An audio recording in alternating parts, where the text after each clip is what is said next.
Hello friends, आज के इस वीडियो में हम डिस्कस करने वाले हैं थ्रोज कीवर्ड के बारे में। तो देखिए, throws keyword is used to delegate responsibility of exception handling to caller method. ठीक है, हमने देखा है जब जब हमारे पास कोई रिस्की कोड होता है ना, तो एक्सेप्शन हैंडलिंग में रिस्की कोड हम कहाँ लिखते हैं? ट्राई कैच ब्लॉक में। ठीक है, that means try back block में हम रिस्की कोड लिखते हैं एंड जो करस्पॉन्डिंग एक्सेप्शन वहां ऑकर हो सकता है वो पर्टिकुलर एक्सेप्शन हम कैच ब्लॉक में कैच करते हैं। ठीक है, तो जब जब हमें खुद से एक्सेप्शन को हैंडल नहीं करना होता है, दैट मीन्स एक्सेप्शन हैंडलिंग की जो रिस्पॉन्सिबिलिटी है वो अगर हमें कॉलर मेथड को देनी है तो उस वक्त हम यूज करते हैं थ्रोज कीवर्ड। ठीक है, ये मोस्ट रिकमेंडेड वे नहीं है बट एक ऑप्शनल वे है। अगर आप खुद एक्सेप्शन हैंडल नहीं करना चाहते हैं तो वो रिस्पॉन्सिबिलिटी आप किसे दे सकते हैं? आपकी कॉलर मेथड को। ठीक है, आप यहाँ हम देखेंगे। ठीक है, अगर हमारे पास M1 मेथड है, ठीक है, M1 मेथड में अगर हमने M2 को कॉल किया है, ठीक है, तो M2 में जो कोड हम राइट करेंगे, दैट मीन्स सपोज वह हम एक फाइल को ओपन कर रहे हैं एंड उसमें कुछ राइट कर रहे हैं, तो वह पॉसिबिलिटी है file not found exception occur होने की। ठीक है, जो जो चेक एक्सेप्शन है ना, उस चेक एक्सेप्शन के लिए ही हम थ्रोज कीवर्ड यूज करते हैं। ठीक है, चेक्ड एक्सेप्शन जो है, एक्सेप्शन हायरार्की में हमने स्टडी किया है चेक्ड एक्सेप्शन कौन से है, अनचेक्ड एक्सेप्शन कौन से है। चेक्ड एक्सेप्शन मतलब जो कंपाइल टाइम पे चेक होते हैं। ठीक है, कंपाइल टाइम पे जो चेक होते हैं, ऑकर नहीं बोल रही हूँ मैं, जो कंपाइल टाइम पे ही एक्सेप्शन चेक होते हैं, उन एक्सेप्शन के लिए हम थ्रोज कीवर्ड यूज कर सकते हैं। अनचेक्ड एक्सेप्शन के लिए थ्रोज का कोई मीनिंग नहीं बनता है। ठीक है, तो चेक्ड एक्सेप्शन के साथ यूज करना है हमें थ्रोज कीवर्ड। थ्रोज कीवर्ड जो है ना, वो हम मेथड के साथ यूज करते हैं, मेथड के अंदर नहीं यूज करते हैं। ठीक है, दैट मीन्स मेथड में हम नहीं लिखते हैं थ्रोज कीवर्ड।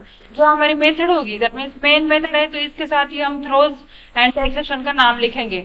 M1 मेथड होगी तो उसके साथ ही हम लिखेंगे। मेथड के अंदर कभी भी, मेथड में कभी भी हम थ्रोज कीवर्ड यूज नहीं करते। ठीक है, तो देखिए, अगर M1 मेथड M1 मेथड जो है उसमें अगर हम M2 को कॉल कर रहे हैं एंड M2 में अगर कुछ रिस्की कोड है जिसकी वजह से एक्सेप्शन ऑकर हो सकता है एंड M2 खुद उसको हैंडल नहीं करना चाहते, तो M2 के साथ हम लिख सकते हैं suppose throws file not found exception. ठीक है, एंड फिर M1 क्या करेगी? M1 को अगर हैंडल करना है तो ट्राई कैच ब्लॉक में लिखेंगी, ट्राई ब्लॉक में कॉल करेगी। M2 को नहीं चाहते M1 में हैंडल करना एक्सेप्शन, तो उसके साथ भी थ्रोज एक्सेप्शन आ जाएगा। ठीक है, देन M1 मेथड को कॉल करने वाली कोई अदर मेथड होगी तो ठीक है, नहीं तो M1 का कॉल किसमें किया होगा? मेन मेथड में। मेन मेथड में हमें क्या करना होगा? एक्सेप्शन को हैंडल करना होगा with the help of try catch block. हालांकि हम मेन मेथड के साथ भी थ्रोज कीवर्ड यूज कर सकते हैं, बट जब हम मेन मेथड के साथ थ्रोज कीवर्ड यूज करेंगे ना, तो मैंने आपको बोला है कि थ्रोज कीवर्ड किस लिए यूज करते हैं कि एक्सेप्शन हैंडलिंग की जो रिस्पॉन्सिबिलिटी है ना, वो हम कॉलर मेथड को देते हैं। अब अगर मेन मेथड के साथ हमने थ्रोज कीवर्ड यूज किया तो मेन की कॉलर मेथड कौन है? तो मेन के ऊपर कोई मेथड नहीं है, तो ये रिस्पॉन्सिबिलिटी जाएगी JVM को। ठीक है, दैट मीन्स अब ये एक्सेप्शन हैंडल करने की रिस्पॉन्सिबिलिटी किसके पास जाएगी? तो JVM के पास। ठीक है, तो इससे हमारे प्रोग्राम का नॉर्मल टर्मिनेशन नहीं होता है। तो बाकी की जो हायरार्की है ना, M1 M2 M10, अगर आपके पास मेथड है 10 मेथड, तो आप हर एक मेथड के साथ थ्रोज कीवर्ड यूज कर सकते हैं, बट मेन मेथड के साथ थ्रोज कीवर्ड नहीं यूज करना चाहिए हमें, क्योंकि अगर हम यूज करते हैं मेन मेथड के साथ थ्रोज कीवर्ड तो हमारे प्रोग्राम का नॉर्मल टर्मिनेशन नहीं होता है, एबनॉर्मल ही टर्मिनेशन होता है, क्योंकि मेन खुद एक्सेप्शन को हैंडल नहीं करते हैं एंड रिस्पॉन्सिबिलिटी डेलीगेट करते हैं JVM को। तो JVM को अगर एक्सेप्शन हैंडल करना है तो प्रोग्राम को एबनॉर्मली टर्मिनेट कर देता है। तो ये सब मैं आपको यहाँ प्रैक्टिकली दिखाने वाली हूँ।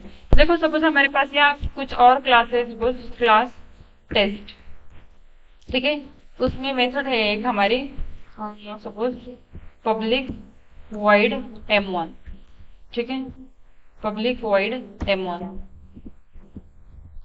ठीक है, तो इसमें हम सपोज एक क्लास का नेम प्रिंट कर रहे हैं। ठीक है, तो क्लास का नेम हम कैसे प्रिंट करेंगे? Class dot for name. ठीक है, तो एक क्लास हमारा का प्रेजेंट है, हमें प्रिंट करना है। ठीक है, तो यहाँ सपोज एक क्लास का नेम देती हूँ मैं A। ठीक है, जो यहाँ प्रेजेंट नहीं है अभी तो। ठीक है, तो यहाँ देखो ये हमारा चेकड एक्सेप्शन यहाँ ऑकर होने वाला है, अनहैंडल एक्सेप्शन की एरर यहाँ आ रही है, आपको दिख नहीं रहा होगा शायद क्योंकि मैंने आपके साथ बस रिसोर्स शेयर किया है ना। Unhandled exception type class not found, तो यहाँ क्या है, क्लास नॉट फाउंड एक्सेप्शन। तो आपको हम जनरली कैसे हैंडल करते थे इसको, ट्राई ब्लॉक में लिखेंगे ये, ठीक है, ट्राई ब्लॉक में ऐसा लिखेंगे हम, एंड देन कैच ब्लॉक में ये हम कैच करेंगे, ठीक है, कैच, एंड यहाँ हम लिखेंगे class not found exception, class not, class का से भी कैपिटल होना चाहिए क्योंकि ये हमारे क्लास के ही नेम है, क्लास नॉट फाउंड एक्सेप्शन, ठीक है, एंड इस एक्सेप्शन को हम प्रिंट करेंगे जो आपको करना है, ठीक है, इसका यहाँ रेफरेंस या ऑब्जेक्ट हम क्रिएट करेंगे, ठीक है। अब देखो इसको हमें हैंडल कैसे करना है, हम कर सकते हैं, कैच में हमें जो कोड लिखना है तो इससे हमारी एरर चली जाएगी, तो इसको अल्टरनेट में क्या है हमारे पास, हम थ्रो कर सकते हैं, थ्रोज कीवर्ड यूज कर सकते हैं हमारे मेथड के साथ, तो इसको हमें ये सब कुछ नहीं लिखना होता है, देखो थ्रोज कीवर्ड का यूज क्या है, तो अगर हमें मैन्युअली या खुद से एक्सेप्शन को हैंडल नहीं करना है मेथड को, तो ये मेथड इसके कॉलर मेथड को ये रिस्पॉन्सिबिलिटी डेलीगेट करेंगे, तो कैसे करेंगे, देखो ये जो एक्सेप्शन है ना हम यहाँ कैसे करेंगे, थ्रोज, थ्रोज कीवर्ड यहाँ यूज करेंगे, थ्रोज, एंड कौन सा एक्सेप्शन हमारा, क्लास नॉट फाउंड एक्सेप्शन, तो इससे ये सब कुछ लिखने की जरूरत नहीं है हमें, ठीक है, ये हमें नहीं लिखना होता है तो भी चलता है, ठीक है। तो आप समझ गए कि थ्रोज कीवर्ड हम किस लिए यूज करते हैं। अब देखो ये रिस्पॉन्सिबिलिटी कॉलर मेथड को कैसे जाती है, तो यहाँ मेन मेथड में हमें कॉल करना होगा हमारी M1 को, तो कॉल कैसे करेंगे, पहले तो हम ऑब्जेक्ट क्रिएट करेंगे टेस्ट का, T object suppose is equal to new and then test, ठीक है, ओपन क्लोज राउंड ब्रैकेट, तो इससे हमारा ऑब्जेक्ट क्रिएट हो जाएगा। अब हम कॉल करेंगे, कॉल कैसे करते हैं हम, टी डॉट हमारे मेथड का नेम, ठीक है, M1, ठीक है, कॉल हो गया हमारे मेथड, बट M1 में कुछ एक्सेप्शन हमने थ्रोज कीवर्ड की हेल्प से क्या किया है, थ्रो किया है, तो ये एक्सेप्शन हैंडल किसको करना होगा, अब मेन मेथड को, तो इसके लिए हम यहाँ अगर राइट करेंगे ना throws class not found exception, तो क्या होता है, देखो हम ऐसा भी कर सकते हैं, हम यहाँ भी एक्सेप्शन को थ्रो कर सकते हैं, ठीक है,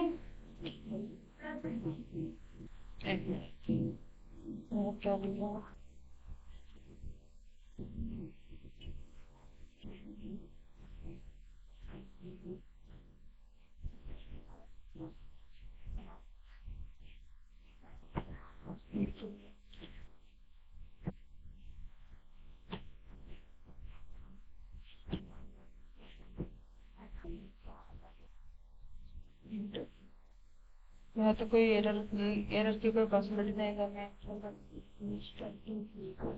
मैं तो सही कि चलो मैं इसके लिए इसको थोड़ा स्किप कर देती हूँ, और आपको पता है एक्चुअल हम कैसे कर सकते हैं, तो यहाँ हम ट्राई ब्लॉक में कोड लिखेंगे अभी तो, ठीक है, यहाँ हम ट्राई में कोड लिखेंगे, ये मोस्ट रिकमेंडेड वे है, हम ऐसा लिख सकते हैं, ठीक है, ट्राई, देन कैच ब्लॉक में हम इस एक्सेप्शन को कैच करेंगे, कैच, देन हमारा एक्सेप्शन जो है क्लास नॉट फाउंड एक्सेप्शन, या थ्रोज कीवर्ड नहीं लगाएंगे हम, class not found exception, then ये ई, ठीक है, एंड देन यहाँ हमें क्या करना है, जो भी हमारा हैंडलिंग कोड होगा हम लिख सकते हैं, ठीक है, हमें प्रिंट करना है एक्सेप्शन तो हम प्रिंट कर सकते हैं, सिस्टम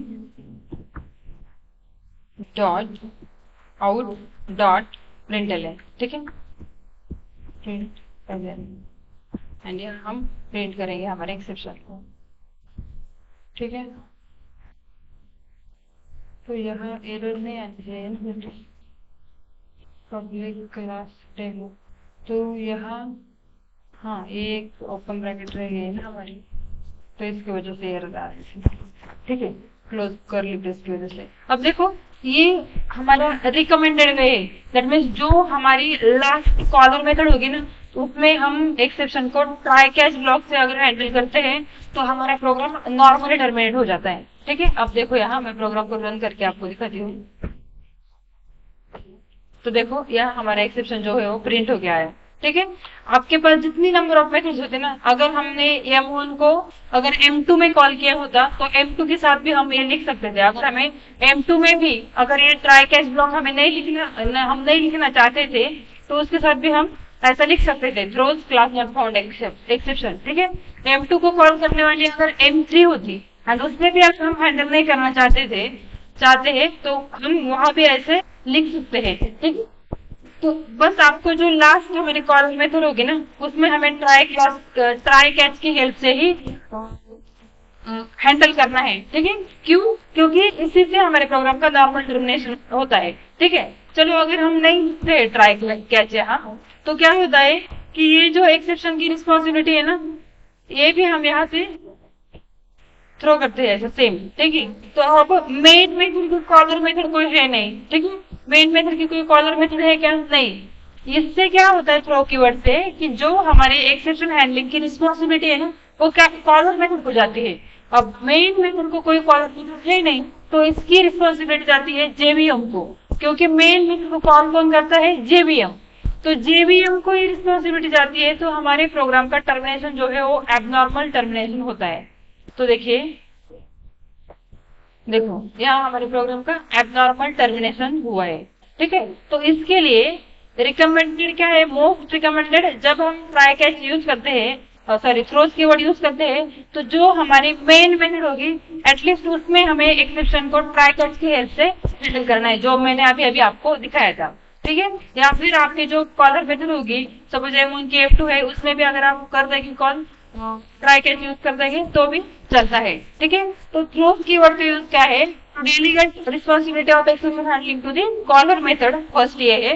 देन थ्रोज कीवर्ड के बारे में आपको क्या एक पॉइंट रिमेम्बर करना है, तो वो है थ्रोज कीवर्ड जो है वो हम हमारे मेथड के साथ यूज करते हैं। ठीक है। दैट मीन्स किसी भी कर्ली ब्रेस के अंदर हम थ्रोज कीवर्ड को नहीं राइट करते हैं। ठीक है। जैसे हमने थ्रो कीवर्ड था, वो कहाँ लिखा था? मेथड की बॉडी में लिखा था। तो थ्रोज कीवर्ड मेथड की बॉडी में नहीं लिखना है, हमें मेथड के साथ लिखना है। ये एक पॉइंट है जो आपको याद रखना है। ठीक है। तो आई होप थ्रोज कीवर्ड जो है आपकी समझ में आ गया होगा। अगर आपको मेरी वीडियो अच्छी लगी है तो प्लीज वीडियो को एक लाइक करना, चैनल को सब्सक्राइब करना एंड बने रहना मेरे इस चैनल के साथ। Thank you.